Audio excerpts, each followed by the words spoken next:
What happens when love and music intertwine? Find out in Lee Adams' newest release, Love on Tour.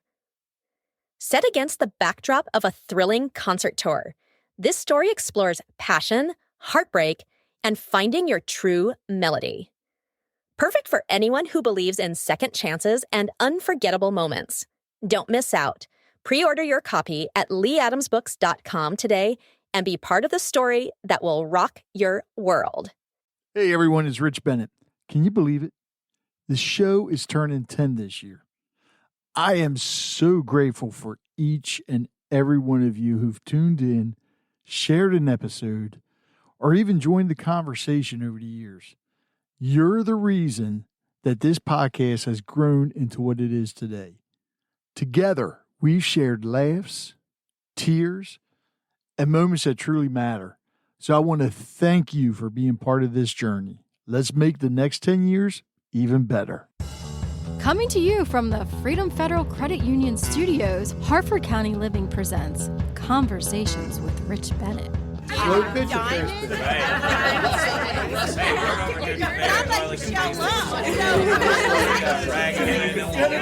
I never played softball. It's probably the least sexy part of organizing. That's okay. No. The truth is, this young lady co-hosted an episode with me a long time ago that we weren't able to publish because her and my other co-host at the time, Alicia, scared the living hell out of the young man that we were talking to, and he just wouldn't open up. I have Megan Ewing on, who is all right, let me make sure I get all of these right. Number one, a mother. Yep. A wife. Yep. Entrepreneur. Yep. Author. Yep. Podcaster. Yep. Model. I appreciate that one. Well, you do. You model your own clothes and everything, right? Yeah. Okay. What am I missing? I guess big thing is growth strategist. So I'm helping businesses grow, whether it's small businesses or I'm working with an international business to bring them to the U.S. also. All right. So Good Lord, Megan, can you narrow it down to one title for that? we'll just say growth strategist. I like that. Okay. So Megan and I have known each other for a while, and I got on her because she never has come on the show to talk about her two books. So the first one she wrote, let me make sure I get this. I want to say, 3 years ago? 2 years ago, 2023. It was only 2 years ago? April 16th, 2023. Oh, wow. That was Think Big, Act Bold, a mindset makeover for women entrepreneurs. The second one, which was probably released this January of 2025, a blueprint for breakthrough success. Oh, I'm sorry. The Think Big, Act Bold way, a blueprint for breakthrough success. So we're going to be talking about them. And those of you listening, especially young women, well, I don't want to say just young women, even men. Yeah. Get these books. You can find them on Amazon. They're definitely going to help you grow, which is the main thing. So that's what we're here to talk about, her books and how that she can help you. Yeah. How you doing, Megan? I'm good. I got to ask first. Okay, the shirt. It says killing it. What's behind that? The meaning behind that? I just saw it and liked it and bought it. Oh, I thought it was something you I came know. up with yourself. Every time I wear this shirt, I get asked. They're like, "Oh, is that one of your shirts? Where can I buy it?" I'm like, "Oh, everyone just thinks I do everything. This is not one of my shirts, but maybe I should redesign it and throw my logo on it." And I was going to say, because you got your own shirts out there, right? Yes, I have shirts, hoodies. And... but you just don't wear them out. Well, it's whatever comes out of the drawer first. Okay. All right. So the first book, Think Big, Act Bold. Yes. What made you decide to write that? I decided to write the book. So when I went into writing the book, I was writing to myself. Okay. So it's all about mindset. And before you do anything, whether it's go to college, whether it's start a business, whether it's start a new job, you have to get your mindset right. I was struggling a lot with imposter syndrome. So I wrote this book. It's very short chapters, and it's all addressing different mindset issues that we all hit. Right. And the tone, so why I say it's for women, it's for men and women, but the tone was the book that I needed to read to get me through what I needed to get through. And I figured if I can write a book for myself, how many other people can it impact? Because everyone's going through the same things. Everyone has the same mindset issues. So I wrote it for myself and then decided to publish it and have an impact on other people and kind of teach people, like, you're not alone. It's like, I'm writing this for me. So if I'm dealing with it, you're dealing with it. Like, it doesn't have to be something we don't talk about. We can openly talk about it. All right. So for those people listening that don't know, explain what imposter syndrome is, because somebody else that you and I were acquainted with mentioned something about imposter syndrome and how it's a good thing to have. Well, that person's no longer active. So okay. Yeah.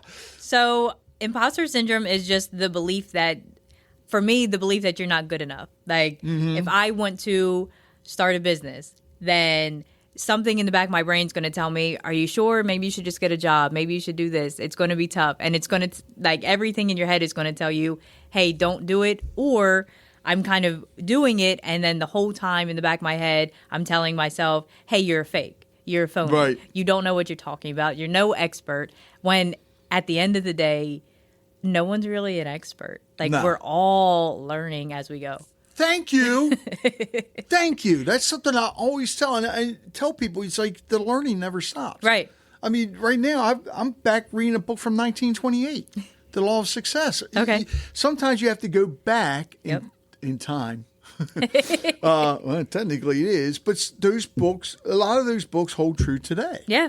You know, but it's with the imposter syndrome thing. I think everybody gets it once in a while. Yeah. But I love the fact that it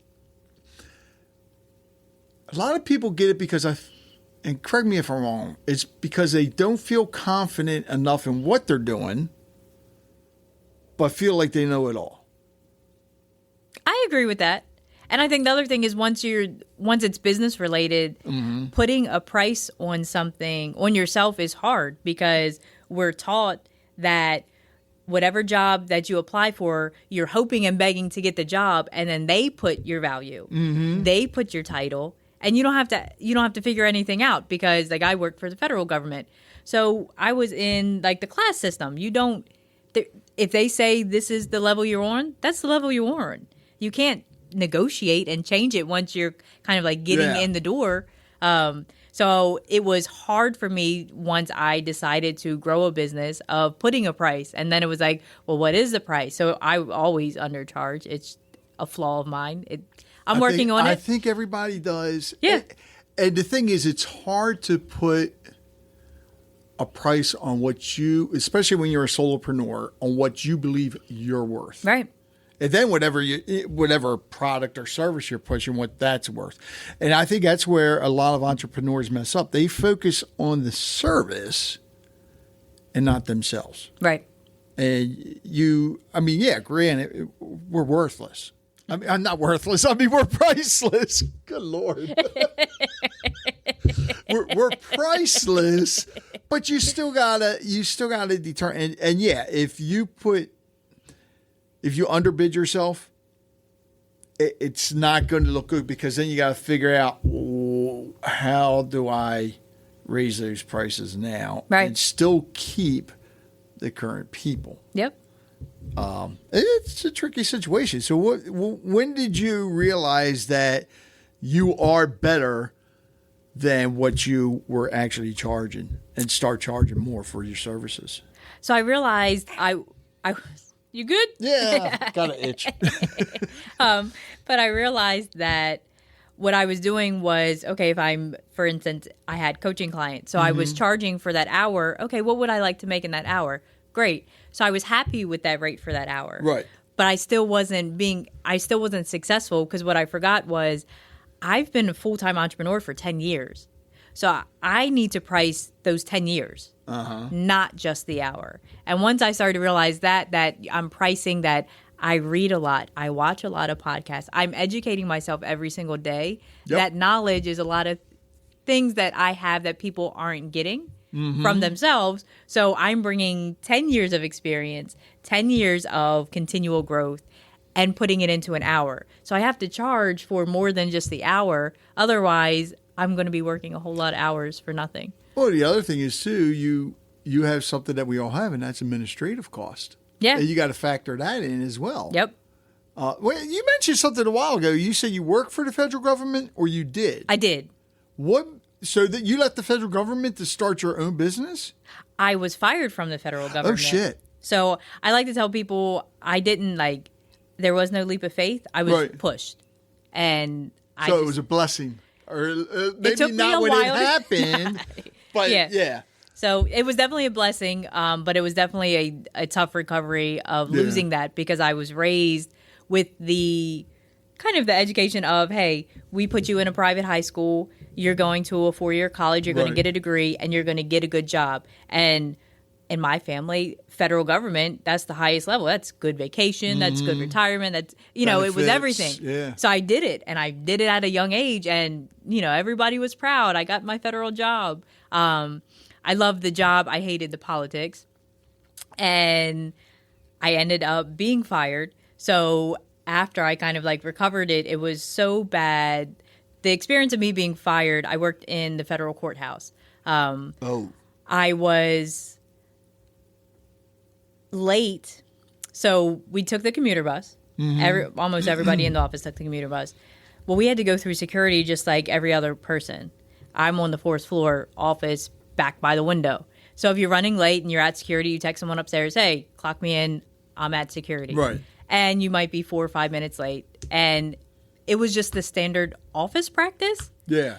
Knowing it wasn't the standard rules. So it seemed that it was me getting an example made out of me. Wow. So I ended up being fired they had videos and footage of me getting into the elevator at 7:03 when I clocked in at 7:01. So it was less than 30 minutes that I stole. And they waited until, knowing I ride the commuter bus, they waited until 11:30 in the afternoon, knowing the next commuter bus wasn't until 4. What? Told me to pack. I had 10 minutes to pack up my office. And I was escorted out, a U.S. Marshal on each arm, like I was a criminal. And this is the federal courthouse. We're not talking about small criminals in here. And that day, once I kind of looked back on it, the state of mind that day put me in, I knew I could never allow someone to have that control over me. Yeah. And for me, I said the job did that to me. So after that day, I was like, I'm not going back to work. I can't. I just can't. Cow. And I started with paint night. I've done other things. I ran the photography business. We've done, I was doing paint night in multiple states. So it was, by any means necessary, I was not getting a job. Wait, did you say paint night? Yeah. Painting, or the restaurants and all. Yep. Okay. So I ran it in Hartford and Baltimore County, and then Savannah, Georgia.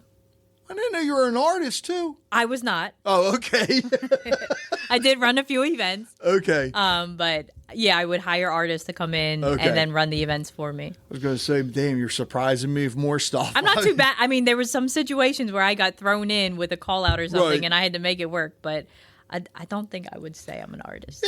The thing that pisses me off with them firing you, though, they knew you took the commuter bus. Mm-hmm. All this stuff which, correct me if I'm wrong, but whether it's local government, state government, federal government, they always push the commuting thing. Right. So all these things which made you late was stuff that they put into practice. Yeah. Yeah, because parking was $20 a day if I didn't commute. Good Lord. And they didn't pay for that. They didn't pay for parking? Nope. You had to park in a garage. Yeah, so it was commuter bus and it was fine. I chose to leave because I was living in the city when I first got the job. I chose to move back to Hartford County. So I get it. It was my choices, but the whole dynamic of it was just really. All right. I have to ask you this then. Now, all right, were you and Kevin married at the time when this happened? No, we were dating. You were dating? Yeah, we were Okay. dating and living together, but not married. How was this on your mental health when they fired you? It was horrible. So I couldn't pack up my office. I had to walk because I was not allowed on the property. So it's not like I could sit on the front step and wait for my ride. I grabbed a few things that I could, started walking, called Kevin, crying my eyes out, walking through the city. And I'm in a blur. Like, I don't know anything that's going on around. Vision, yeah. Right. And I was like, hey, I just come up Orleans Street and eventually you'll see me. And he's coming from Harford County. Oh, shit. So I ended up getting to Latrobe Homes, and that's where I was picked up. Wow. And he's like, why are you here? Like, why are you at Latrobe? I'm like, I just walked. Like, the feelings that I got, I had to run away from. Mm-hmm. And that's all I could do. And I wasn't thinking at all. Like, I don't know the thoughts. I just was crying on the phone with him the whole time. And like, hey, I'm coming up Orleans. Like, if you're on Orleans, you'll find me. It's probably a good thing it was in the middle of the day. Oh, yeah. Oh, yeah. I mean, because I probably still would have walked at night just to get away. And yeah. Yeah. Yeah. My God, man. So with that, I mean, that could drive you into depression big time. Yeah. And did it? I don't know that I recognized what depression was. Okay. Until probably recently. So I do feel like in that moment, because at that point, I was very big on pleasing my mom.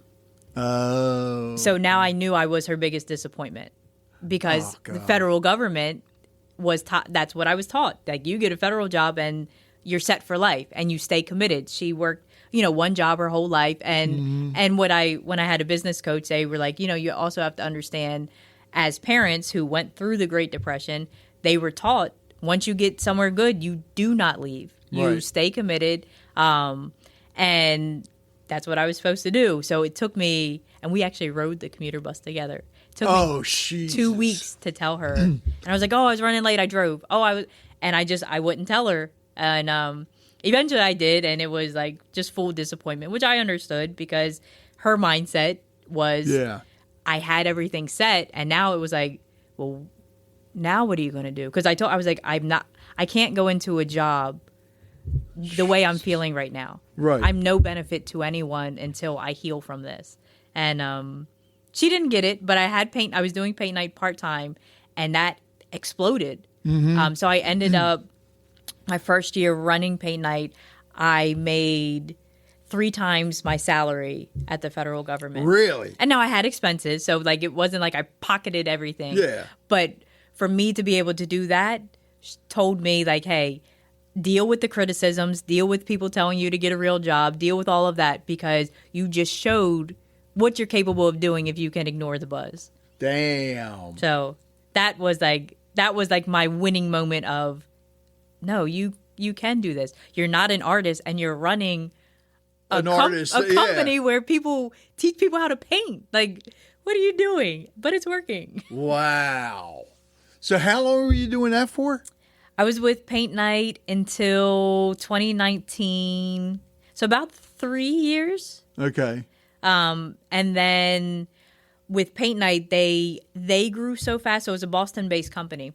Okay. Yeah, they grew so fast that they didn't have the regulations in place that were needed. So it was similar to a franchise, but it's a licensee model. So I had a license to run paint nights in Baltimore, but for me, I stuck with Harford and Baltimore County and then Savannah, Georgia.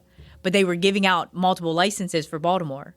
So then you'd have people pop up and do a restaurant right next to yours on the same night. So it got very oversaturated. Yeah. And I decided to leave, and then COVID hit. So COVID shut everything down. So it was like I left to focus on Kevin's photography business. Right. COVID hit, and then it was like I got out. I had a planned exit instead of a lot of people actually just woke up and they had nothing. Yeah, nothing. All right, wait a minute. Something I didn't realize. So for paint night, who's ever running it, you have to have the licenses? Yeah, so you have to have a license through the company Paint Night to be able to run it in the industry because all of the events were run through their website. Okay.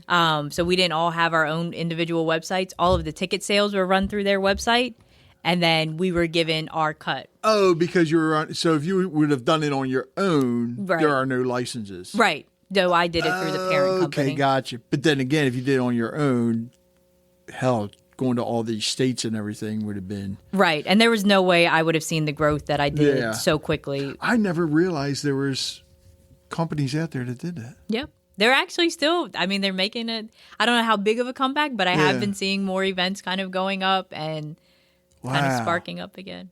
All right, so COVID hits, and now Kevin does more than just the photography business, right? Before COVID? Before COVID, it was honestly mainly photography and photo booth. All right, so what you guys do, because with COVID,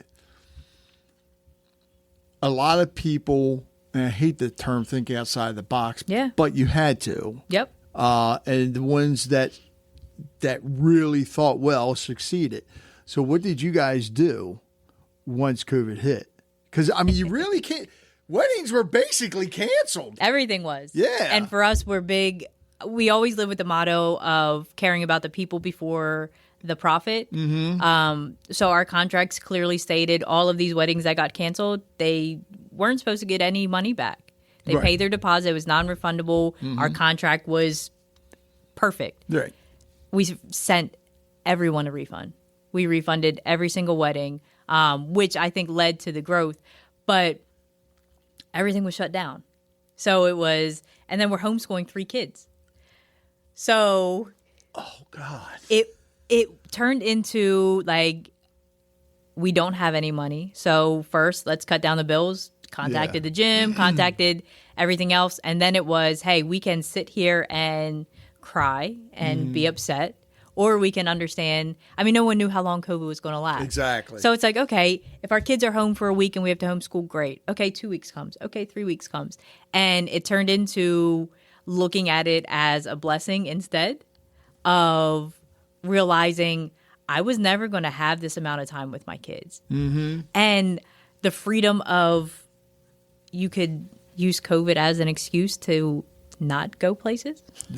So we enjoyed being home and we enjoyed being there. And then once things got tough financially, I don't know who I spoke to, but they were like, hey, the way you set up your LLC, you guys are employees of your LLC, you are entitled to unemployment. Oh, shit. And I'm like, well, why didn't you guys tell me this when COVID started? Right. So I didn't realize that, though. Yeah, so we're set up as an S Corp, and as an S Corp, we are employees of our LLC. Right, okay. So we were taking W-2 paychecks. So since we had W-2 paychecks, you can apply for unemployment. So we were actually both approved. And then they were doing like the $600 extra and everything. So that got us through. And then I was just researching every grant, every loan, every piece of assistance. So we were able to get some grants through small business, SBA. Right. And then we got a loan through SBA, and then the loan was transitioned into a grant. So we didn't have to pay back any of that money. So we were very, very, and like it was minimal. It got us through. It got our bills paid. It's getting you through to, that's the thing. Yeah. And it got us through while giving us time at home with our kids. So COVID for us was, once we figured out the resources that we had, it was a huge blessing. And I think the changes in the parent relationships with our kids will always be better because we had that time, we had that patience, where a lot of parents were trying to still go to work and wear a mask every day and come home stressed and then having to homeschool or having to find somebody to watch their kids. All of COVID, I had my nephew. So I watched him and he was a baby. So I'm like raising my nephew while my brothers work. So it was, at the end of it, like I don't want COVID to ever happen again. Yeah. But the experience, I don't think any of us do. But the experience that we had personally with it, I wouldn't have changed. The good thing is you had 3 kids. Yeah. Because some people, if you were an only child, anxiety and depression from those kids that went to school then, I was reading a study, and I've mentioned it before. It's like they've lost 3 years of their life. Yep. And when you 3 kids there, they can still get on each other's nerves. Yep. Do things together and all that. It's the ones that were by themselves that suffered a lot. Yeah. Now, were they always homeschooled, or just when COVID hit? Just during COVID. Okay. So it was virtual. So we had one on one floor, one on the next floor, one on the other. Our daughter was in preschool, so that was fun, her learning on a tablet. Our middle son, his teacher was absolutely incredible. I mean, we still have a good relationship to this day because what she did for the kids in her class virtually is unmatched to anything I've ever seen in my life. Wow. And your oldest at the time was in high school? He was in middle school. Oh, middle school. Yep. Okay. So he was in 8th grade. So he lost kind of like his 8th grade year and then kind of went into high school almost like scary because you haven't seen people for a while. But the funny thing for him, we joke about his COVID growth story. So during COVID, he actually got his braces off. He actually went from glasses to contacts. So he had like this big glow up and then went into high school more confident and more happy. So it's like, okay, I like your COVID story. Now, did he play sports? Yes, he plays basketball. Because I was taken away from him too. Yeah. Yep. God. Yeah, I hope we never go through that again. Never. All right, so with the first book, Think Big, Act Bold. All right. You wrote that in, what'd you say, 2023. 2023. Yep. How long did it actually take you to write it? Because you were writing to yourself. Yeah. So when you started writing to yourself to the time you decided to publish it, how long was that? I'd say about like 9 to 10 months. That's it? So I was writing to myself with the understanding that it would be a published book. Okay. So it wasn't like a diary turn book. So I knew what I was doing. I knew what the end goal was. Mm-hmm. And then I knew I wanted it short. I wanted it. I read a lot. And I'll get into books and I'm like, can you just get to the point a little bit quicker? So that was like the point of this book where it's like, okay, you talked about imposter syndrome. I know I got it. Fix it. Tell me how. So was it like a guidebook then?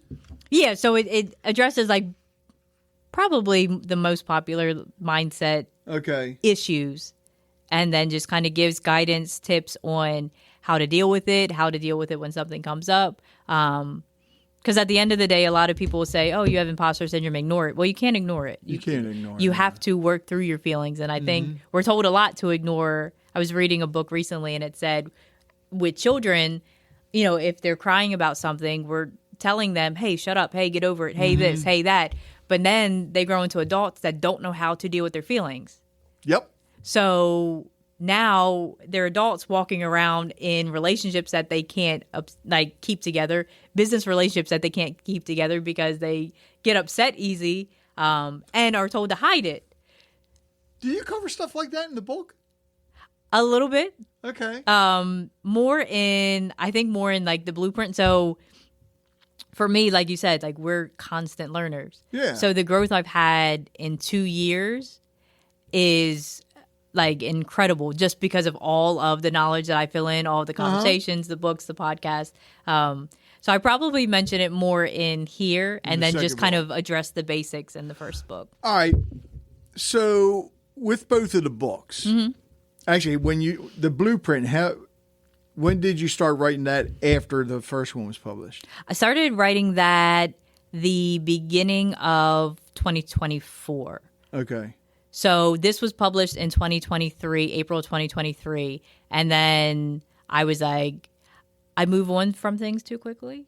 So say that. we had a great launch. Yeah. It was one of Amazon's best top sellers. I think the highest I got was number 12. I was hoping for top 10. That's awesome though. But no, I was super proud of myself because it was my first release and I did it by myself. And then I was like, I really liked the experience of writing the book. So I went on to I felt the first book wasn't good enough. I felt, well, if I'm just helping you with mindset, that's a sign of a good author right there. But I was like, they need more. Like, if this book fixes your mindset, well, now what? So I made it my job to fix the now what. And that's what kind of prompted the second book. All right. So, with you and Kevin, because you guys were dating when you lost your job, you're doing all these different businesses, and then when did you guys actually get married? In 2015. 2015. So you were already, well, yeah. So it was after you lost your job. Yes. Okay. Yep. And COVID hits. You guys are working from home, basically. Well, not even working from home. You're home because you can't work. Home, right. Trying to figure out how we can work. So even though we already determined this is not just for women. This is for all types of entrepreneurs. Right. With these books, how has it, do you think it's also made your marriage stronger as well? Good question. And I think it's made it stronger because me writing something for myself allowed me to really feel more confidence in me. So losing the ideal life that I was raised knowing was a kick in the face. Like, hey, you not scum, but it was like I had so many negative thoughts about me because it was like all I had to do to make my parents happy was to have a federal job and stick with it and have all this good retirement and good vacation. And I couldn't even do that. So now what? So I think the books put in a new confidence. And I think when you're happy with yourself and you're proud of yourself, every relationship around you is better.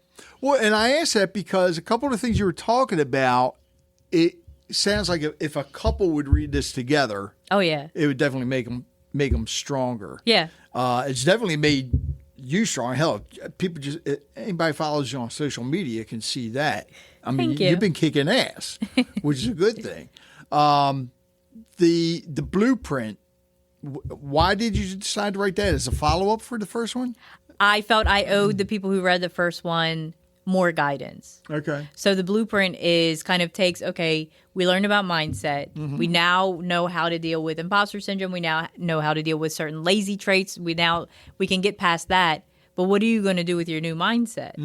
Just have a good mind? So this was like, okay, now that we got our mindset together, now and I base it off of kind of like my coaching structure. Here's how we're going to build the business. Here's the things that people aren't telling you. People will jump into a business, and usually if you don't have some nest egg saved up, you're chasing money. And that means you're going to accept every client, and you're going to get more bad than good. You're going to undervalue yourself, and you're going to end up hating business because you didn't get a business. You just gave yourself a job that's more demanding than the full-time job you had with someone else. All right. You say you went to college after high school, right? Yes. All right. Did you major in psychology or business management? It had to be one or the other. Funny story. I actually started as a mechanical engineer major. Huh? What? I had a internship on APG. I was working with the test center there. Okay. Oh, and wow. I was doing like all different kind of testing. And then I was like, okay, this seems cool. And it's a federal job and it's going to give me good things. And I spent 3 semesters in that degree, maybe 2 semesters, failed Chem 101 all 3 semesters and realized, engineering just isn't for me. So I did a semester of social work, and then I was like, my heart was fully in social work. Right. But I didn't see a success path with social work. Okay. So then I was like, hey, business it is. And that's what I ended up. I knew it had to be one or the other. Yeah. Holy cow. All right. So when you when they let you go, did you think you would be the person that you are today? Oh, never. Speaking in front of people? Right? Like, no, I like to be the quiet person that no one knows exists. I mean, there's people in my high school who probably were in every single class and don't know I exist. Yeah, and that's just that's how I like to be. I didn't I didn't want attention. I didn't want anything. So this version of me is like, I couldn't, and I don't think most people who knew me growing up, they are like, What? You're on book covers? Why? Like, that's not you. So no, this is not a version of me that I ever expected, but it's a version of me that I'm like, oh, this is the person who changes the world. This is the person that the quiet person, I would have had no impact. And everything that I do feels good. It's always to better someone else, whether paid or unpaid. So having that, it just keeps driving me to, hey, get out of your comfort zone. You have to be a person you never imagined being, because the world needs you. Oh, yeah. Now, with either of these books, are they in Audible form as well? Yep. Tell me you did it. Yeah. All right. Yes. Okay. So I am like an avid DIYer. Okay. I don't like paying for anything. Well, hey, if you could do it, why not? I'm a professional figure it outer. So nope, I did everything. I'm the same way. I published it all on Amazon. I did the covers myself. I did all the formatting Wait a myself. minute. Hold up. Wait a minute. I think you're lying a little bit there. I don't think you did the covers yourself. Somebody had to take the photo. So I didn't take the photo. Okay. So my husband took the photo. I did all the design work. Good thing you know a photographer, huh? Oh yeah. I mean, having him, I will have to say, like, it's made things a lot easier. So if I have an event that I'm speaking at, having a photographer there to get pictures. Yeah. Because I'll be at events with multiple speakers, and I'm the only one who gets pictures up because they didn't have a photographer, or they're waiting for the hired photographer. Well, my photographer lives in my house, so I can say, can I just get 2 pictures, please, please, please? And you don't want to piss off your wife, so you're going to give the 2-3 pictures and get them up. How many covers did you go through before you decided on both of these? This was my first cover. Yeah. That was my first design. That was your first one. Yep. Okay. And the second one? The second one, I had the design kind of laid out because I had just redone the logo. Okay. I played with a few different pictures, but it was probably like 2 or 3 designs I had for the second one. And you did it all yourself. Mm-hmm. All right. So Canva is a magical tool. yes, it is. But something on here which, and a lot of people, a long time ago, people would say this color throws off negative vibes. I disagree. How did you decide on the red? Because in all honesty, it kicks ass. Yeah.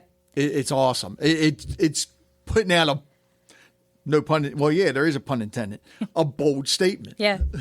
So the red came from, before I was working on my books, I was doing coaching, and my website, my logos, everything was pink and with a little bit of brown in it, but it was pink. Mm-hmm. And what I realized during that time was I wanted to still hide.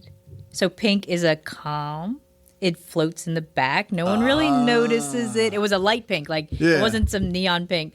And it kind of floats in the bag, and no one really notices. It's cute. It looks pretty, but it's not a statement. So then I was like, okay, well, if I want to get rid of pink, how do we do that? We'll take out the muting color, and the muting color is white. So then red was born. And I was like, hey, if I'm going to say think big, act bold, I can't use Pink anything right. muted. Yeah. So I was like, what is... Pastel colors ain't going to do it. No. So I was like, what's the boldest color out there? And I said red. And it can mean whatever, kind of like you said, it can have a negative tone. But for me, it's that statement of, if you wear red or post in red, someone's going to notice. Right. And a lot of people are going to notice. And then I needed that. And even though I was like scared of it, it was something I felt like, hey, if you're ready to transition into this next version of you, you have to let go of that fear. And I think the negative part came from the accounting, because you were always told you never want to be in the red. Right. You always want to be in the green. And if you watch accountants back then, when you went in a negative vibe, what did they do? They switched to a red pen. Yep. The positive vibe, they switched to a green pen. I don't know why they just didn't use blue or black, but I mean, and think about school. Zeroed out, I guess, huh? Think about school. Well, yeah. They're using red. If you get a bad grade, it's in red. That's true. Like any yeah. movie, any cartoon you see, if it's about school and someone's getting an F, it's an F in red with a big circle around it. And Megan's changing that shit right now. She's making it mean something different. No, in all honesty, because it makes the book stand out. Yeah. I mean, it's awesome, and I do love the new logo. Thank you. Well, the other weird aspect of it was when I wrote the first book, I wanted to be a book that I could see on a Target shelf. That's smart. And my books aren't on Target shelves, but yet. But I was like, my book cover has to, so I'll walk past, and if I walk past in Target, I'm walking past the book section, I'm paying attention to what's there. Right. And it has to be something that's going to catch your eye. And you're not going to walk past either one of these books and you don't have to buy it, but you're going to glance. And it's going to stop you for at least a second. So that was like my big thing is like, okay, would I stop if I saw this on a Target shelf? Yeah. Which takes away that old saying of don't judge a book by its cover. Oh, yeah. You don't want to maybe not judge the book by its cover, but guarantee if that cover pops and stands out, that's the one you're going for first. Yep. You know, if you would have just had nothing on there and just plain cover, think big, act bold written on it, it wouldn't have sold the way it is. No, and the plain covers sell. Yeah. Hello, Rich. Once you have a name. Yeah. So I'm a big fan of Mel Robbins, and her books are plain. The titles, it's just a title, and she does bold colors. But there's not a picture, there's not anything like that. So but she's built that. Yeah. So I was like, I had to respect of where I was. Of I can't just throw a name on there. You're listening to Conversations with Rich Bennett. We'll be right back. I want to take a moment to talk about something really exciting. See, we love partnering with reputable businesses, companies that are making a difference, providing top-notch services, and building trust in their communities. And if that sounds like you, I want to invite you to become a sponsor. Sponsoring the podcast and Harford County Living isn't just about advertising. It's about real connections. You'll get premium exposure across our podcast, websites, and social media, putting your brand in front of an engaged, loyal audience. And here's the best part. Right now, we have limited sponsorship spots available for the year. And if you pay annually, you'll get 25% off. You heard me right. 25% off. And you're going to love this even more. That rate is locked in for the lifetime of your sponsorship. So even if those levels go up 5-10 years from now, you're paying what you pay now. That's it. So if you're looking for a strategic way to grow your business and reach the right people, let's talk. Email me at richbennett@danben.com. That's DANBEN.com. And let's make 2025 an unforgettable year for your brand and into the future. Okay, I was just going to say, I know her pictures are on the back of the book, and I was just looking. Oh. Okay, the second book. Where's the picture on the back? I don't know. I played with a picture on the back, and I don't know if it was like the. Well, at least it's on the front. So I think I was like, do they really need two pictures of me? And then I just took it off. Well, if you go when your third book comes out, Megan's going to kick me under the table. Because if you don't put your picture on the front, then you got to have it on the back. Right. You are your brand.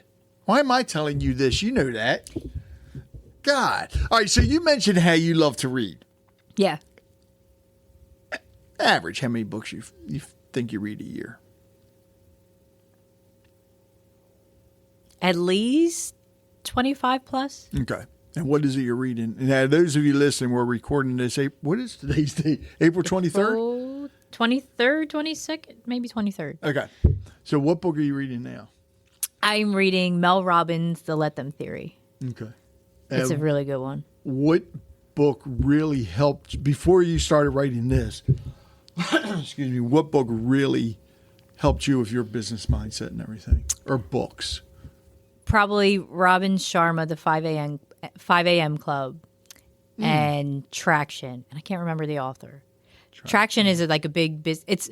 It's a boring business book. It's harder to read, but the info in it was just incredible. Did you learn something from it? Yeah. Then it wasn't boring. Oh, I'm saying like reading. So Traction motivated me to write this because I was like, I wish more people would read Traction, but if they started on the first chapter, they're probably putting it down because it wasn't entertaining. Right. It was so informational. So I took a lot of the things I learned in Traction and made it more fun to read about. See, and I mean, I love the self-help books. I mean, if novels are okay, but I'd rather listen to a novel. Okay. But a self-help book, I'd rather sit there and turn the pages, but whatever you want to call it, because if you're reading it and learning from it, what are you doing with that book? You're highlighting things. Oh, every book is, for me, I like the physical part of it. Oh, yeah. I want to get into audiobooks, and I have a tablet. I was like, I'm going to read books on my tablet. I'm like, I can't do that. No, I just like the papers. Yeah. I like the bookmark. I like everything about it. Yeah, I tried doing it. I can't. When I'm listening to a book, like I said, it's a novel. I've tried listening to self-help books, and it ain't the same. You're going to miss something. Or my thing is I've never tried listening to them, but I'm always so scared that the voice isn't going to be the voice I imagine when I'm reading it. Yes. Like I'm hearing like the author yell at me in some points or scold me or be like, Megan, I'm talking to you.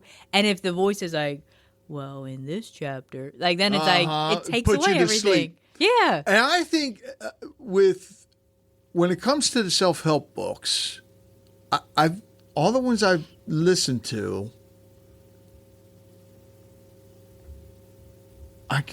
there's maybe two where they told you to have pen and paper and take notes. Okay. Besides the books on tape. I mean, because those, I mean, you are always, I mean, who'd I have? I forget the one guy's name, and Zig's. Always had Zig Ziglar's books on tapes. Yeah. Always. Still do. Although I don't have anything to play them on anymore. But I want to talk about something else that you do, which I think is awesome. The vision boards. Yeah. All right. Explain to everybody what that is and why. It's because of you, even though I haven't been to a class or anything, but it's because of you that I do have a vision board in my office. Okay. So explain to everybody about this. The vision board, I've been doing vision boards for 8 years. Okay. It started in my basement and just inviting friends. Hey, everybody bring a snack. What I learned about myself is I like to have people hold me accountable without telling them they're holding me accountable. Mm-hmm. So if I invite a bunch of people over for a vision board, I'm going to do my vision board. I'm not going to put it off and say, I can do it next week. So we did vision boards every year in our basement. Didn't really think much of it. It was personal for me. Hang it on my wall. And I originally started doing them on Canvas because I was running paint night. So I had Canvas. Turns into that's my whole thought process of a vision board. Vision board for me is you're building your dream life. Yeah. So why would you build your dream life on a 50-cent piece of cardboard or poster board? You build it on a canvas because it's your dream life. You are designing it. And it deserves to be on a wall and hung as art. So, well, damn, I got to redo mine now. So you don't have to, you can just mount it on a canvas. But to all my vision boards and people, because when I talk budgets and things on the projects I'm working on, they're like, well, why don't you switch to post board? I'm like, no, never. No, yeah. It's always going to be canvas. I like that. So I started doing public events last 2 years ago. And my first one sold out really quickly. It was amazing. The feedback was incredible. So I did a public one, and I do them usually in December. Right. I had one this past year, and great turnout. And then I decided to add a virtual option because people from other places were like, well, I want to come. And we had an international person come on. So nice. It was like my first international vision board, which was absolutely incredible. And then someone had seen I had put up pictures of the vision board night, and the director at the Boys and Girls Club in Edgewood said, hey, I'm doing a vision board event for my high school and middle schoolers. Do you have any supplies you can donate? And I said, hey, and I know him personally. We've worked on other events together. So I was like, do you really want to run this vision board event? And he was like, no. And I was like, can I? And he was like, well, what do you need? I was like, nothing. He's like, what do you mean nothing? And I was like, no, I'm going to bring everything. Right. All the supplies, like you give them back. And he was like, well, what, we don't have money. Yeah. And I'm like, no, give me the space, give me the kids, and I will be there. That's good. So I walk in, and it's a bunch of teenage boys. And I'm like, what did I just do? Like, they're going to look at me and laugh. They're not going to take me serious. They loved it. I mean, they're asking, oh, how is mine? How is this? Yeah. Would you do this different? Would you do this different? And it was probably one of the most rewarding experiences. So I try to act before I let fear get in. So I've been to a few of like the Academy of Finance meetings with Edgewood High. So I reached out to Chuck Hunter there and I said, hey, how do you feel about vision boards? How would you feel about having a vision board event? And I just left it at that. He was like, oh, that would be amazing. And I was like, okay, I'm going to figure it out. And I self-funded. For Christmas, I asked family for gift cards for Amazon or Michael so I could just buy supplies because I was like, I don't need anything for Christmas. So we went in, we were going to do a class of his, did the class, and he's getting feedback from students because they're pissed because all these kids are walking around with vision boards and they didn't get to do one. Why didn't their class get to do one? Oh, wow. So he had kids asking their teachers for passes to come into my class. So he said, Megan, we got to do something about this. I said, let me go beg some more. Yeah. So put a few posts up, got some funding, and I said, hey, I have enough for, he said he had 75 left. And I was like, okay, I got everything we need. So I did, and Kevin, of course, came and helped, took pictures, and we just did a takeover day. So I went in and I was there the whole school day. Wow. We had 3 different classes come in. Worked out that 2 of the classes had a substitute that day. So for them to get to do this was amazing. What he left out was he didn't tell them they were doing vision boards. So they walk in and see me there and they're like, what are we doing? They loved it. I mean, it was, people were coming back to classes after to finish up. They were just so impactful. One boy had come up to me after and he was like, I had all these things in my head and I had no one to help me make them visual. And it was just an incredible feeling to where I was like, I want to do this. So I knew I didn't want to go the nonprofit route. So at that time I was reading a book.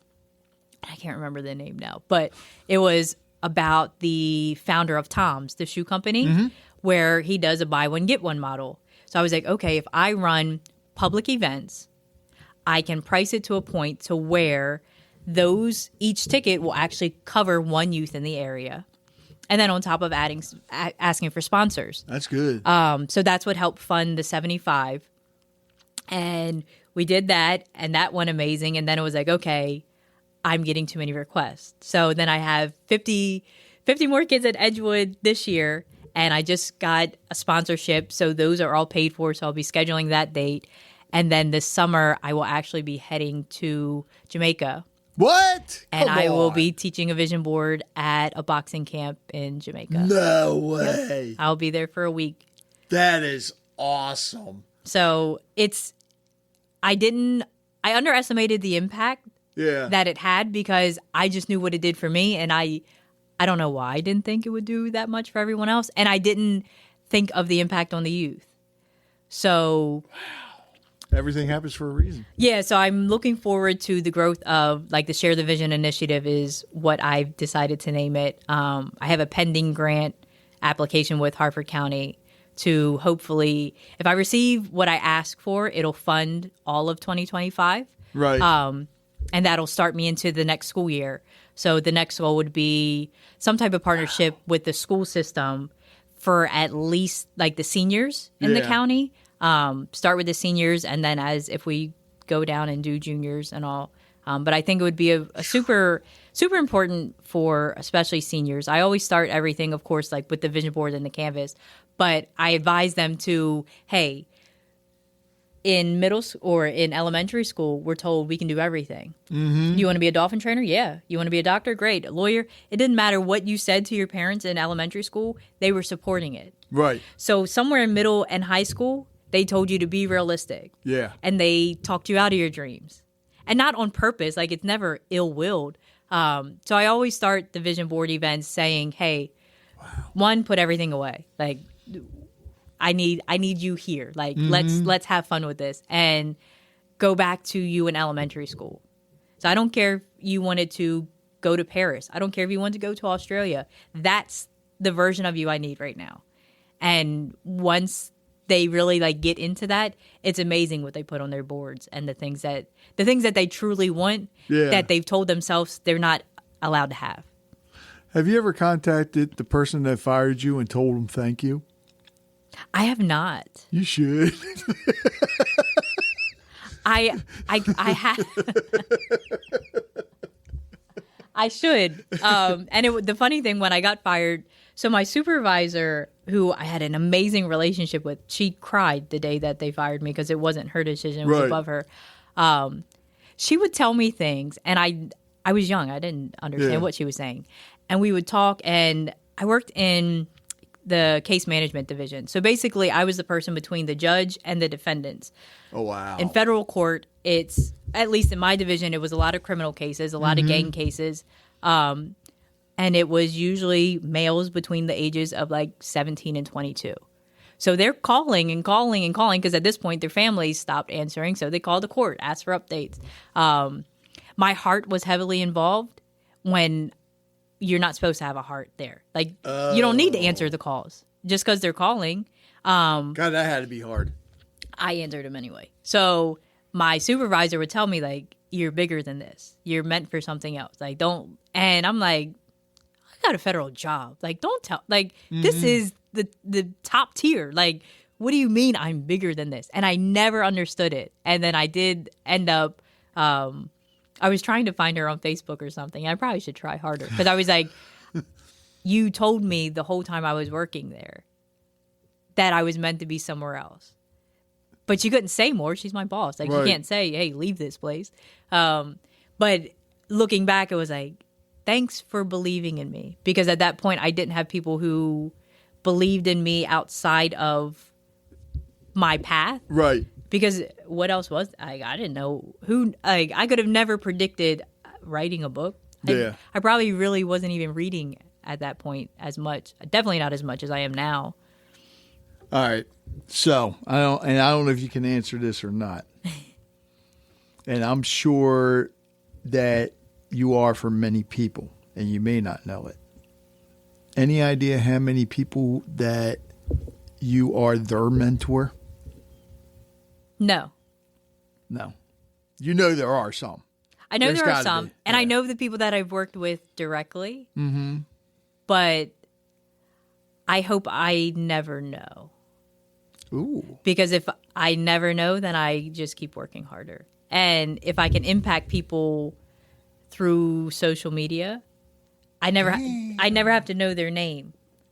Dang, I like that answer. Yeah, so this book is actually, and don't quote me 100%, but I want to say the Amazon Kindle version is in 9 countries with, wow, I think it was 8 sold in India.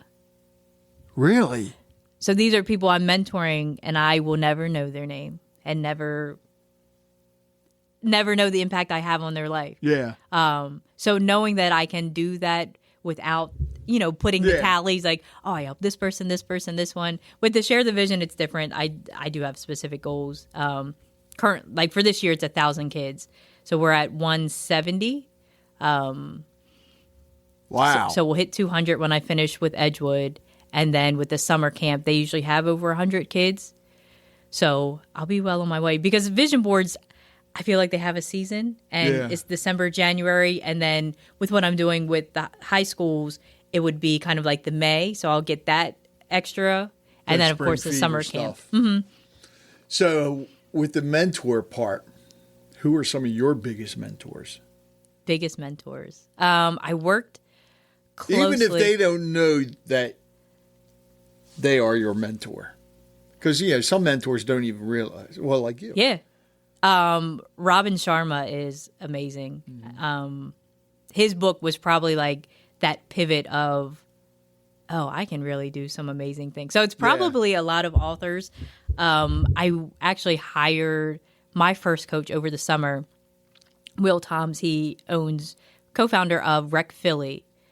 So saw him on a podcast. Super interesting story. But they have like a content creation studio, and I say it's like a content creation studio on steroids, and it's memberships. They give resources. I mean, if you take a tour of it, it's an incredible space that he's built there, him and his partner. And he really opened up my eyes to value. Mm-hmm. So he was one of those people who wasn't scared to tell me what he thinks. And I feel like I've been in a lot of rooms where people kind of like tiptoe or won't kind of like call me out. And he had no fear calling me out. So I was like, I got a coaching client and this is what I charge. And he was like, are you kidding me?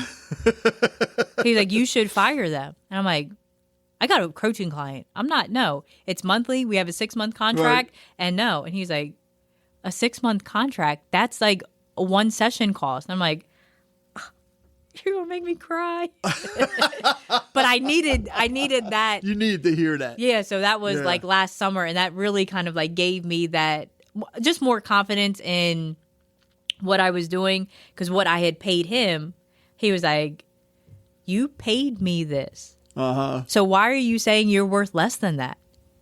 And I was like, don't do that. I've always said a good mentor will give you criticism, but it's constructive criticism, and a lot of times they don't even realize it. Right. They don't realize it at all. I mean, I have a few of them from even just local, and the stuff I learned from them is just amazing. But anyways, I want to hit on something because I'm looking at the time too. I want to hit on something. Man, I can't believe it's been an hour already. I want to hit on something else too. What was it that made you guys decide to start the studio? Or was it Kevin? So it's the funny thing about me and Kevin is it's usually always an us thing. Okay. So it's usually never like just one. We partnered with Dr. Austin Hill. Awesome. And I think there had been like, he had been reaching out and we'd have like just meet up and talk about a few things here and there. And there was always an interest in figuring out doing something together, but then we couldn't figure out what it was going to be. Right. For Kevin, the passion behind the studio started because he had been in photography probably 9 years now and never had a studio space. Really? Always shot outdoors. Okay. Part of the reason he always shot outdoors is because at his price point, you couldn't pay for a studio and make money off of your shoot, so you shoot outside and it's free. And we wanted to help the Kevins. Oh, wow. So all of the spaces in the studio is rentable. We have the photography studio, the podcast studio, the workshop room. It's all rentable. So that way, and it's affordable to where you can pay our fee, still make money, and it's a clean environment. It's everything that you need. We like all the lighting for the photographers are included, the podcast equipment. So it was really, how can we help the Kevins? I like that. Of 9 years ago. And speaking of podcasts, are you guys still doing yours or are you on hiatus? We just did an episode for the first time in probably 6 months. Okay.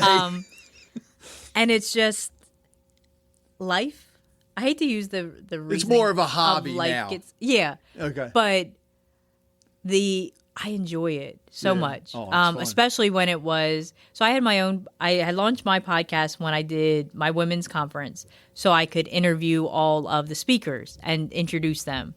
And then after that, I just life. But when Kevin and I started our podcast, it was just me and him. So we weren't bringing on guests.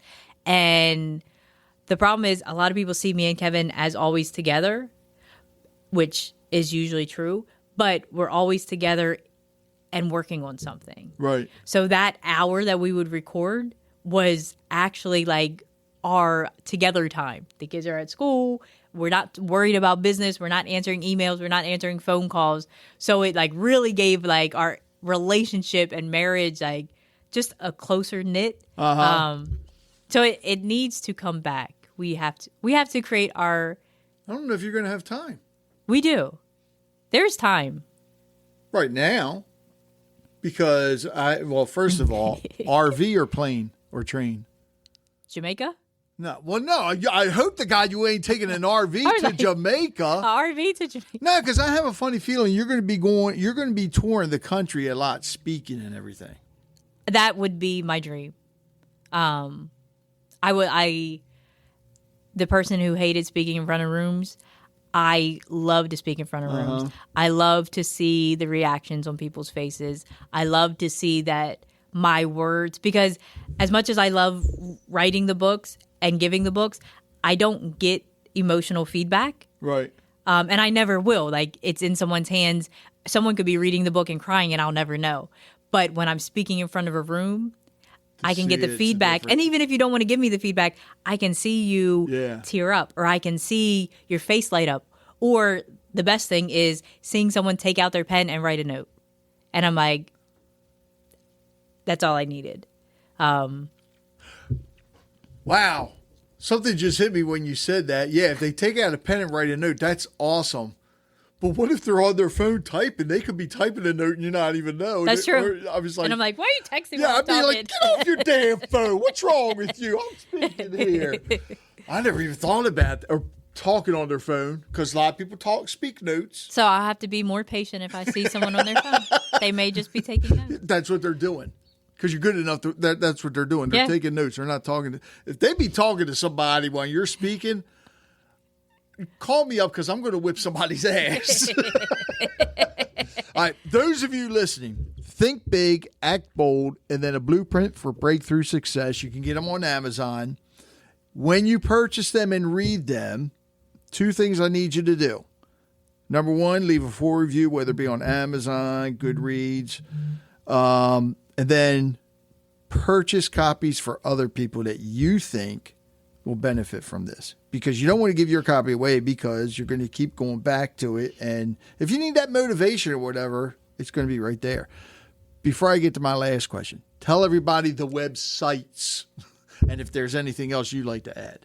So the best website to reach me at is thinkbigactbold.com. That has all my service, all my contact information, information about Share the Vision. If you feel empowered to support, there's a million ways to support. I have an Amazon list. I have business sponsor list. If you just want to send $10, you can just send $10, and that's all on the list. Okay. I also keep it updated with the organizations that I'm partnering with, so you know where your money's going, you know where it's helping. If organizations would like me to come to an event, there's a form there. You can fill it out. I'll put you on the wait list, and as soon as funding comes in, I will be there.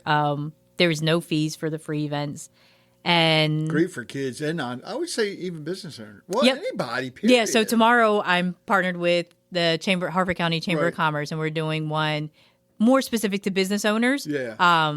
And they're actually providing lunch and everything. So yeah, I know, and I can't make it. Where's that going to be at? Is it going to be at the studio? Chamber? Nope, we're going to have it at. Okay, the studio. Okay. We have better parking.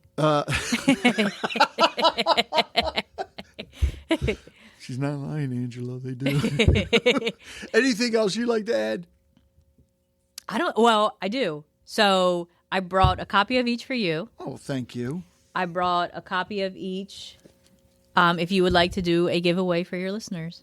Oh, well, wait a minute. Is this a hardcover? Yeah, so you get to choose. if you want the hardback or the softback, because I released it in both. I didn't realize you could do that in KDP. Yep. Wow.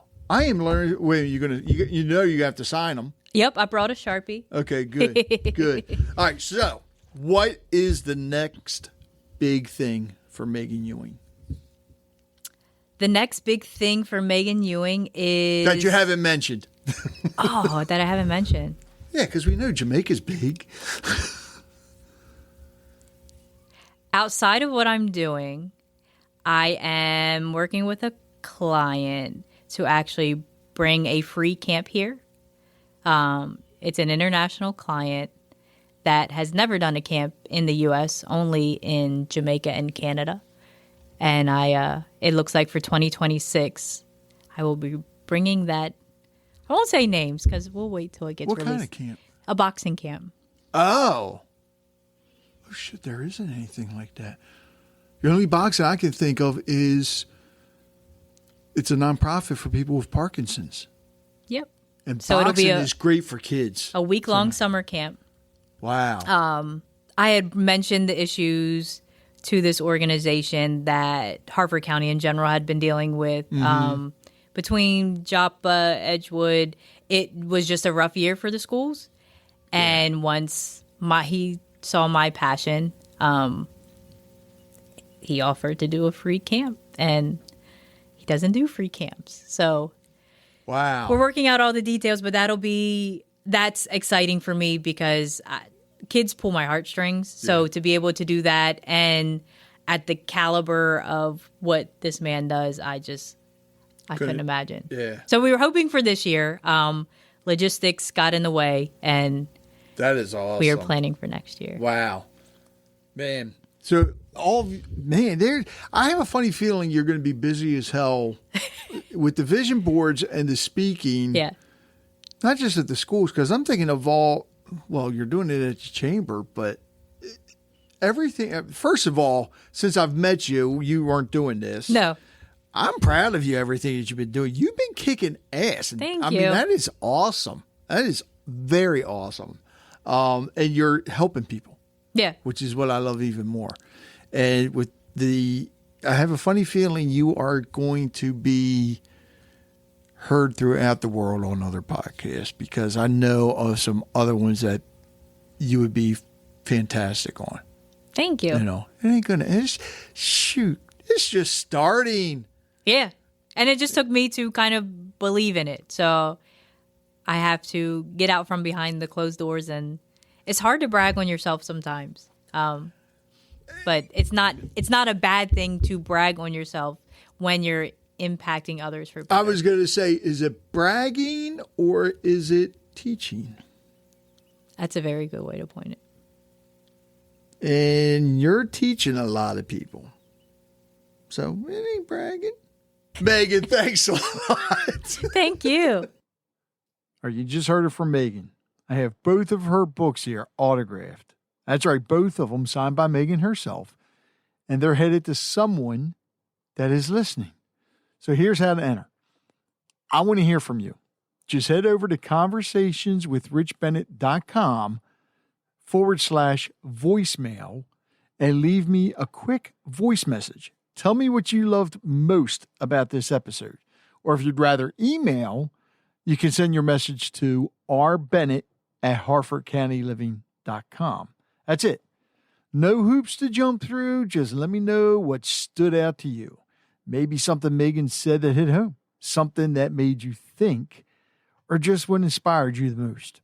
I'll pick one winner at random and announce it on an upcoming episode. So get those messages in soon. Again, that's conversationswithrichbennett.com/voicemail, or email me at rbennett@harfordcountyliving.com. Good luck, and I can't wait to hear what you think. Thank you for listening to Conversations with Rich Bennett. I hope you enjoyed today's episode and learned something from it as I did. If you'd like to hear more conversations like this, be sure to subscribe to the podcast so you never miss an episode. And if you have a moment, I'd love it if you could leave a review. It helps us reach more listeners and share more incredible stories. Don't forget to connect with us on social media or visit our website at conversationswithrichbennett.com for updates, giveaways, and more. Until next time, take care, be kind, and keep the conversations going.